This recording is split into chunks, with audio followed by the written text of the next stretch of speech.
사랑하는 성도님들, 오늘 아침에 나오셔서 말씀 듣는 중에 하나님의 큰 은혜가 있기를 축복합니다. 아멘. 얼마 전에 흥미있는 글을 읽었는데요. 말씀드리기가 좀 거시기한데, 여러분 질할 총명의 총량의 법칙이라는 말 들어봤어요? 질할 총량의 법칙. 한동대 법대교수 김두식 교수님이 불편해도 괜찮아 라는 책을 쓰셨는데, 거기 1장의 챕터 제목이 질할 총량의 법칙입니다. 지랄한다는 말은 지랄한다. 막 버릇없이 막 행동하고 막 야단법석하고 막 분별 없이 막 그냥 함부로 막 이상한 행동하고 이러는 거, 그죠? 이분의 말에 의하면 한 사람이 살아가면서 평생 하게 될 그 지랄이 총량이 정해져 있다. 이제 이분은 이렇게 말하고 있어요. 이제 법대 교수인데 자기 경험에서 이런 말을 하게 되었다.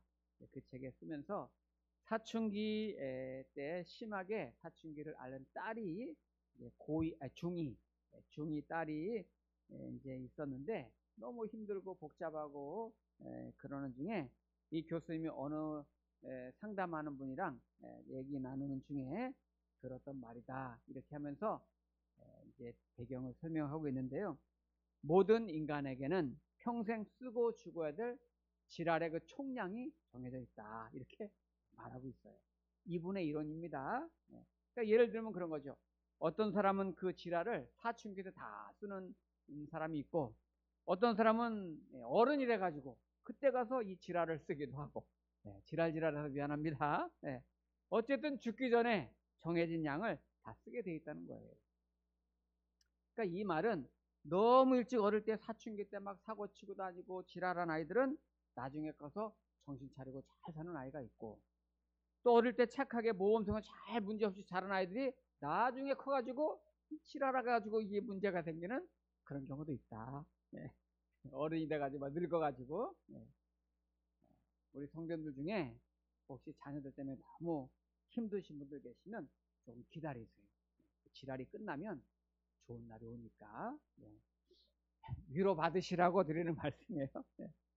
오늘 본문에 보면은 예수님 12제자의 명단이 쭉 나와요. 12제자 처음으로 이제 한꺼번에 나오는데, 성경을 조금 들으시고 아시는 분은 아시겠지만 예수님의 12제자들은 전부 다 건강하고 온전하고 똑똑하고 바른 사람들이 아니에요. 뭔가 부족하고 모자라고 분별 없고 막 행동하고, 한마디로 정말 지랄 맞은 사람들이 전부 다 12제자가 됐어요. 자, 12제자 한번 보겠습니다. 16절부터 보시면, 이 12를 세우셨으니 시몬에게는 베드로란 이름을 더하셨고, 12제자 중에 대표적인 제자죠. 시몬은 부모님이 어릴 때 지어준 이름이에요. 시몬. 갈대라는 뜻을 가졌어요. 근데 예수님 만나서 예수님이 이름을 너는 이제 베드로다 이름을 바꿔줬어요. 베드로는 반석이란 뜻이에요. 큰 바위 같은 반석. 주님이 이 베드로를 처음 봤을 때는 갈대 같은 사람이에요. 쉽게 흔들리고 정돈되지 못하고 뭔가 좀 모자라고. 그러니까 이 베드로 흥분 잘하잖아요. 예수님 다 주님을 버려도 저는 버리지 않겠습니다. 큰 소리 쳤다가 금방 돌아서서 예수님 모른다고 부인하고. 그런데 그런 이 베드로를 예수님이 반석으로 바꾸셨잖아요. 예수님은 큰 그 베드로 속에는 큰 돌을 보신 거예요. 내가 저 돌만 다듬어지면 큰일을 할 수 있겠다.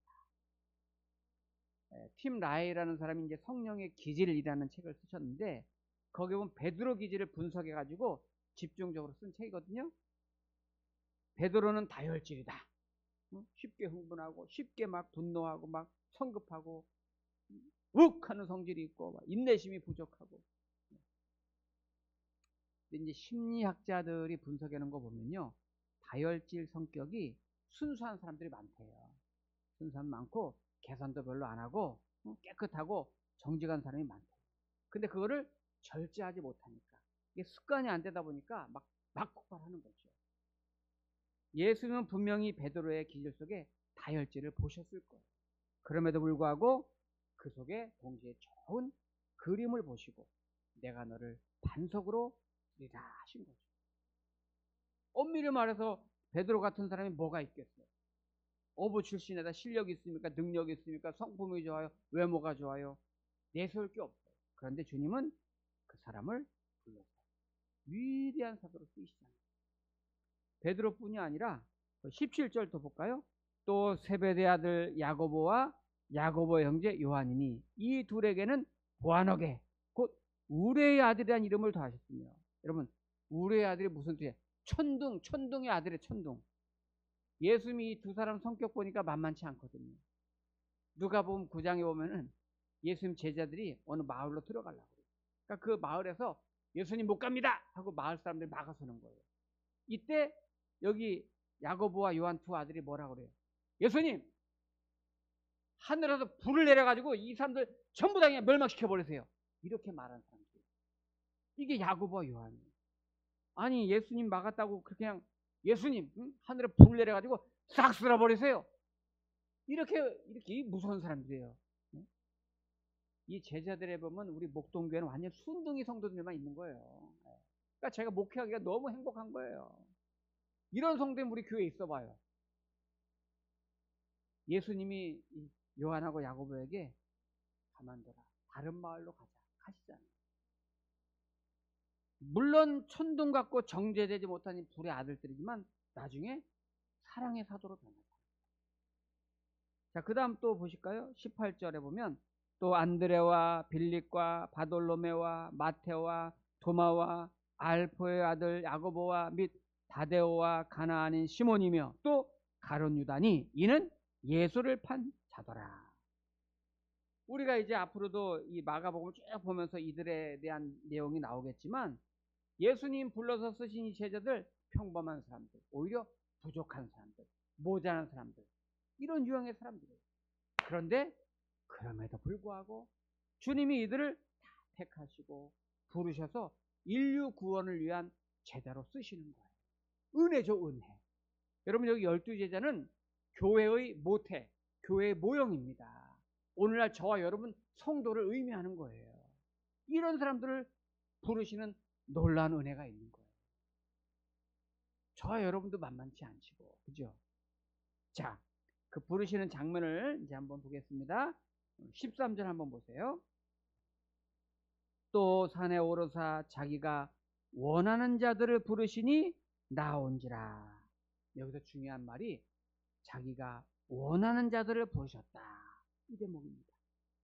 우리가 지금 우리 성도들 중에 일꾼으로 부름받으신 분들, 직분을 받아 쓰임받는 분들, 이게 예수님이 원하셔서 선택하셨다는 거예요.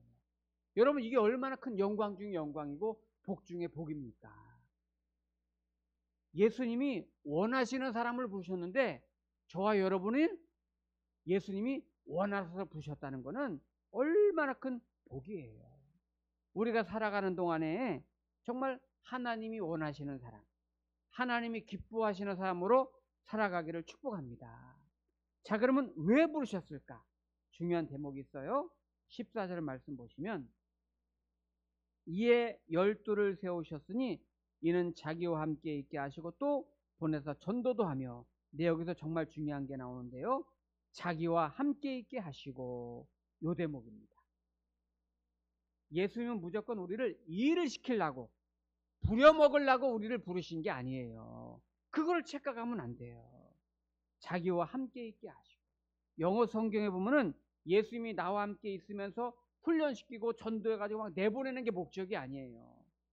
예수님이랑 함께 있게 하는 게 목적형이에요. 그 자체가 목적이에요. 예수님 우리를 부르신 거는 너 나와 함께 있자, 이게 목적이란 말이에요. 저는 이 대목을 읽으면서 정말 예수님의 인간적인 따뜻한 면을 느낄 수가 있어요. 아, 그렇구나. 예수님의 마음이 그런 분이구나. 예수님에게도 이런 면이 있으시구나. 우리를 제자로 부르신 목적이 단단히 훈련시켜서 전도해라, 이런 이게 목적이 아니고, 그 목적은 다음에 나오지만 그냥 먼저는 자기와 함께 있게 하시고 나랑 함께 있고 싶어서, 저하고 교제하고 싶어서 저와 여러분이랑 같이 있고 싶어 하신단 말이에요. 에이, 뭐 나 같은 게 뭐라고 주님 뭐 나랑 뭐 함께 있기 원하시나 교제하기 원하시나? 아닙니다. 우리 여러분 자녀들 이제 키우실 때 어릴 때 막 양육할 때 그렇잖아요. 힘들 때 있잖아요. 막 속썩이고 말 안 듣고 이럴 때 막 키워도 표시도 안 나고 그럴 때가 있단 말이에요. 오늘 숙제 했니? 그러면 네 하고서 보니까 안 했어. 게임하고 있어. 오늘 학원 갔다 왔니? 네 하고 보니까 학원도 안 가고 놀고 있어. 그럴 때가 있단 말이에요. 이럴 때 엄마가 그런 거 보면 막 속상하기도 하고 맨날 사고만 치고 혼내기도 하고 그러다가도 그 아이가 밤에 이렇게 잠자는 모습 이렇게 보면은 얼마나 또 예뻐요. 아유, 내 자식 이쁘다. 자녀들 키울 때 키우는 과정에서는 힘든 일이 있지만 그래도 이 아이들이 건강하게 자라면서 내 곁에 이렇게 자라주는 모습 보면 행복해요. 거기서 보람을 찾고 자녀 보면서 힘이 나고 위로가 되고 그냥 내 자식으로 있어만 줘도 존재하는 것만으로도 너무 행복하고 기쁘단 말이에요. 우리 예수님께서 우리를 그렇게 원하시는 거예요. 아우, 뭐 나 같은 게 뭐라고. 여러분, 그런 생각은 교만한 거예요. 주님이 그럼 겨우 나 같은 것 때문에 십자가에 못 박혀서 제물돼서 돌아가셨을까요? 아닙니다. 저와 여러분 너무 고귀한 사람이고 너무 존귀한 사람이고 주님이 우리랑 함께 있고 싶어 하시는 그런 특별한 존재인 거예요. 우리가 이제 사복음서를 쭉 보고 있는데 예수님께서 하나님의 나라의 사역을 감당하시고 복음 전하시다가 예수님도 사람의 모양으로 인성을 가셨으니까 고단하시고 피곤하시고 기도하시면서도 또 외면당하시고 쫓겨다니시고 그러신단 말이에요. 그럴 때 유일하게 자신의 마음을 달래주고 나눠줄 제자들과 함께 대화하고 또 위로하고 위로받고 주님도 그러고 싶은 거예요. 주님도 자기 안에 있는 말을 하고 싶은 거예요. 여러분 속상하고 힘들고 답답한 일 있을 때는 이걸 내놓아야 된대요. 그대로 담고 있으면 힘들대요. 그 우리나라에 화병이 많은 거예요.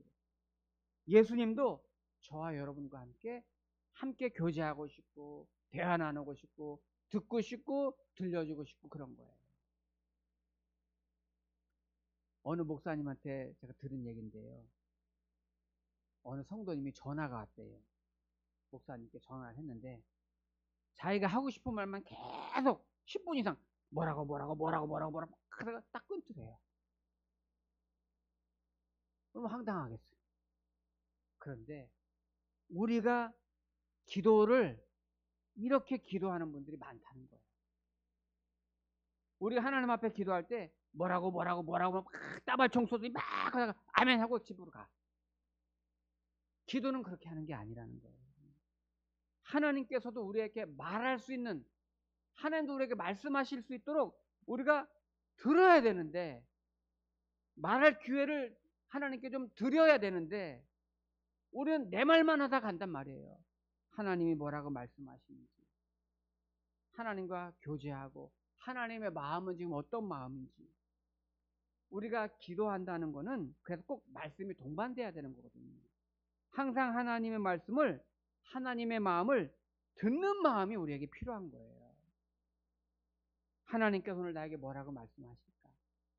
오늘 하나님은 무엇을 나에게 원하시는 걸까? 그래서 기도하면서 잠시 기다리세요. 가만히 기다리세요. 하나님의 생각을 느껴보고 하나님의 마음을 한번, 하나님의 은혜를 한번 들어보세요. 그럴 때 진짜 하나님을 만나는 거예요. 여러분, 주일 예배뿐만 아니라 모든 예배, 새벽 예배도 그래서 말씀 듣는 시간이 있잖아요. 그래서 있는 거예요. 오늘 하나님 뭐라고 말씀하시나. 그리고 공식적으로 말씀 듣는 시간이 없는 기도 시간이라면 주님이 뭐라고 말씀하시는지, 무엇을 내게 원하시는지 잠시 멈추고 듣는 그런 마음의 시간이 있어야 된단 말이에요. 이런 과정에서 주님과 교제가 깊어지고 주님의 사랑을 경험하게 되고 주님의 뜻을 내가 헤아리게 되는 거예요.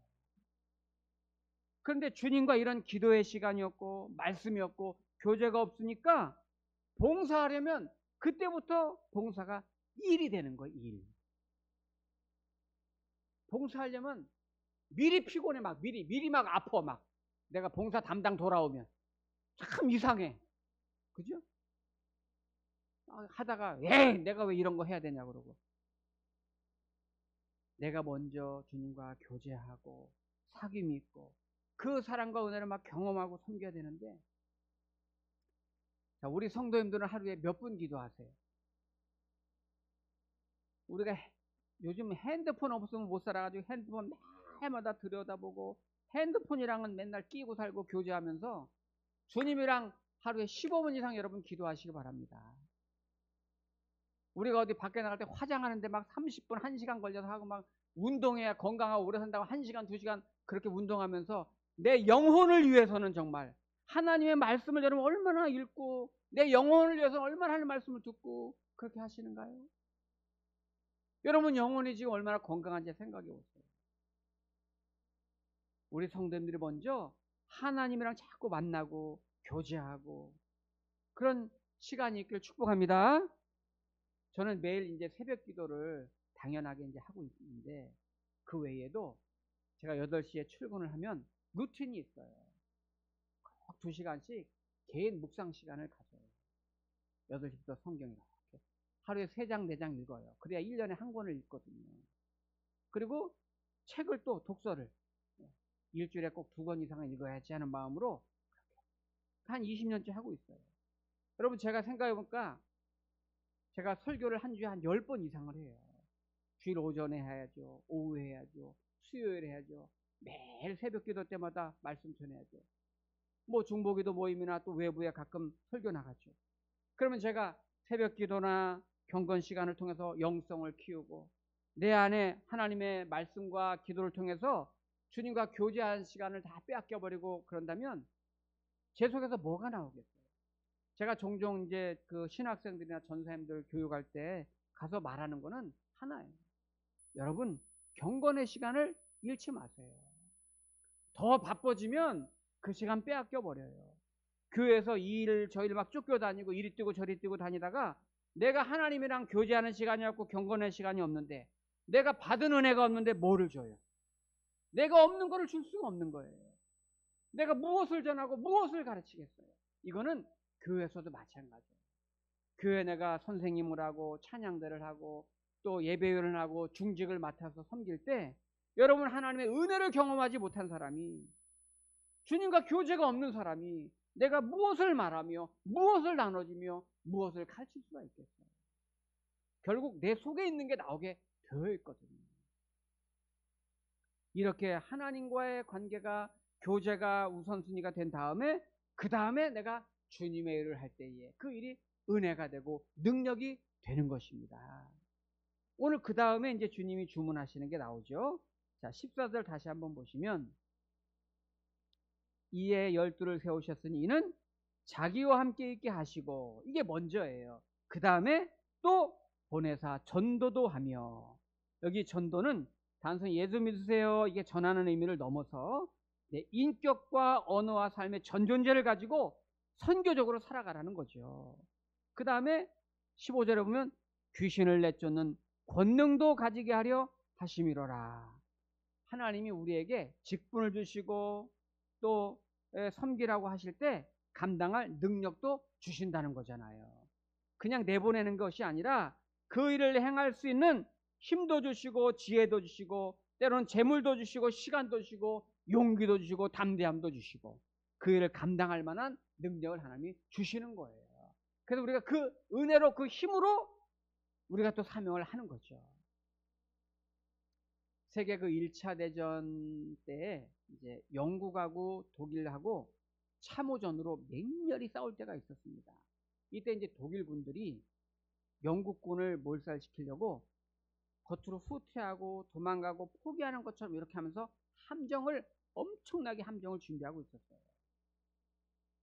근데 영국군들이 독일군이랑 막 싸우면서 독일군이 점점 꺾이는 것 같고 패배하는 것 같고 도망가는 생각이 드니까 영국군들이 전력을 다해가지고 전쟁을 끝내야 되겠다고 해서 전 군대 동원령을 내려서 전쟁을 시작했습니다. 그런데 독일군이 함정을 파놓고 지금 기다리고 있다는 정보를 늦게 본부에서 입수한 거예요. 아유, 큰일 났다. 이러다 우리 영국군 다 망하게 생겼다. 그래서 좀 빠른 사람 2명을 뽑아가지고 너희들이 빨리 이 전쟁터에 가가지고 우리 영국군 지휘관에게 이 소식을 전해라. 함정이니까 전쟁 빨리 중단하고 빨리 퇴각하고 후퇴하라고. 전쟁 빨리 더 거기 나서면 안 된다고. 이때 이제 주변에서 이 두 병사에게 말리죠. 절대 성공할 수 없습니다. 전방으로 가는 동안 죽습니다. 가는 동안 독일군이 얼마나 매복에 있는데, 그리고 강을 건너야 되고 폭포가 있고 절대 가기 전에 죽습니다. 그냥 운명에 맡깁시다 그러는 거예요. 그런데 이 두 병사가 자진해서 아닙니다. 우리 저 많은 병사들이 함정에 빠져 죽을 텐데 우리가 살리러 가겠습니다. 임무를 다하겠습니다. 그리고 두 사람이 가는 거예요. 이 독일군 막 그 전쟁 지역을 관통해 가지고 막 가요. 영국 쪽으로 막 가는데 가는 도중에 막 철조망을 지나고 폭포에서 막 떨어지기도 하고 독일군한테 막 총에 맞기도 하고 막 이러면서, 그러다 이제 한 명은 죽죠. 한 명은 부상을 당해요. 부상을 당해도 끝끝내 가서 영국군 이 지휘관 그 캠프까지 왔어요. 이 막 돌격해서 막 싸우는 중인데, 자꾸 이 병사가 지휘관한테 찾아와서 본부에서 이거 준 편지를 주는 거예요. 그러니까 지휘관이 편지 받지도 않고 이미 돌격해서 전투 중이다. 지금 어떤 편지도 내가 받을 수 없다. 우리는 이 전투에서 이겨야 된다. 받지 않는 거예요. 그러니까 병사가 그게 아닙니다. 이거 받으셔야 됩니다. 이거 꼭 읽으셔야 됩니다. 하면서 막 쓰러지는 거예요. 근데 이 지휘관이 보니까 이 편지가 막 피가 범벅돼 있고 또 저기 병사가 그냥 그거 주면서 쓰러지니까 그냥 한번 편지를 꺼내서 본 거예요. 봤더니 지금 함정이니까 이 편지를 받는 즉시 후퇴하라고 써 있는 거죠. 이 지휘관이 거기서 얼른 퇴각 명령을 내립니다. 빨리 중단하라. 빨리 퇴각해라. 후퇴해라. 그래가지고 다행히 많은 영국군들이 함정에 빠지지 않고 목숨을 건지게 됐다는 거예요. 그런데 이 편지를 전해주고 쓰러진 그 병사를 이제 병원으로 막 옮기는 중에 이 몸에서 이제 애인 편지가 한 장이 나왔어요. 애인 편지에 뭐라고 써 있었냐면 꼭 살아서 돌아오세요. 꼭 살아서 돌아오세요. 여러분, 내 생명보다 귀한 건 없어요. 죽으면 다 끝나는 거예요. 그런데 그 많은 병사를 살리겠다고 내 생명 죽을 줄 알면서도 달려간 거예요. 이 병사. 생명 잃어버리면 아무 소용없습니다. 그런데 그 사명을 위해서 달려간 거예요. 예수님이 전 인류를 위해서 자기 생명을 내놓듯이 오늘 여기 12명의 제자들도 처음에는 좀 지랄 맞은 제자를 같았지만은 나중에 어떻게 됩니까? 이 제자들이 다 순교하잖아요. 전부 복음을 전하면서 사람을 살리며 생명을 살리며 교회를 세우는 위해서 죽는 그 순간까지 헌신했던 위대한 일꾼들이 되잖아요. 우리가 이렇게까지는 할 수 없을지라도 주님의 은혜로 내가 죄사함 받고 구원받은 하나님의 자녀가 되고 또 우리 주님께서 원하시는 그런 사람으로 일꾼으로 내가 선택받았다면 그 부르심에 합당하게 내가 복 중에 복, 정말 영광 중에 영광스러운 주님의 일꾼이 되었구나, 나도 주님의 제자가 되었구나, 이런 심정을 가지고 내가 그런 제자의 심정으로 주님의 마음으로 나도 봉사하고 헌신하고 섬기고 주님의 복음을 전할 수 있는 저와 여러분 되기를 축원합니다. 기도하겠습니다.